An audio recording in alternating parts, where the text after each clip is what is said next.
2000 August 18 Bangalore ആശ്രമം ജ്ഞാനദളം 267 സംഘട്ടനവും നിഷ്കളങ്കതയും.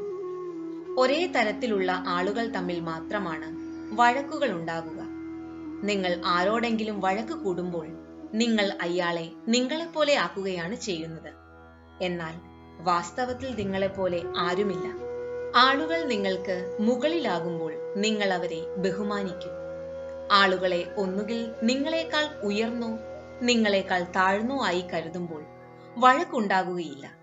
അവർ നിങ്ങൾക്ക് താഴെയാകുമ്പോൾ നിങ്ങൾക്ക് അവരോട് സ്നേഹവും കാരുണ്യവും ഉണ്ടാകും.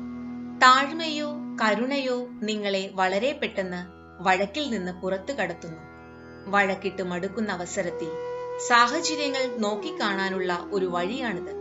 നിങ്ങൾ സ്വസ്ഥരാകുമ്പോഴാകട്ടെ വഴക്കിൽ വിനോദം കണ്ടെത്തൂ. ഇത് മനസ്സിന്റെ കാര്യത്തിലും ശരിയാണ്. മനസ്സ് പഞ്ചേന്ദ്രിയങ്ങളിൽ പെട്ടുകിടക്കുകയോ താൻ ഇന്ദ്രിയങ്ങൾക്ക് തുല്യമാണ് എന്ന് അത് കരുതുകയോ ചെയ്യുമ്പോൾ സ്ഥിരമായി സംഘട്ടനമുണ്ടാകും. എന്നാൽ മൃഗങ്ങളുടേതുപോലെ മനസ്സ് ഇന്ദ്രിയങ്ങളെക്കാൾ ചെറുതാകുമ്പോൾ അവിടെ സംഘട്ടനമില്ല.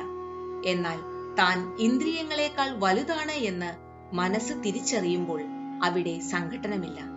മനസ്സ് ഇന്ദ്രിയങ്ങളെ അതിവർത്തിക്കുമ്പോൾ അത് സഹജതയിലേക്ക് തിരിച്ചു വരുന്നു. നിഷ്കളങ്കത. ഇതിന് വല്ല അർത്ഥമുണ്ടോ? ചിരി. ജയ് ഗുരുദേവ്.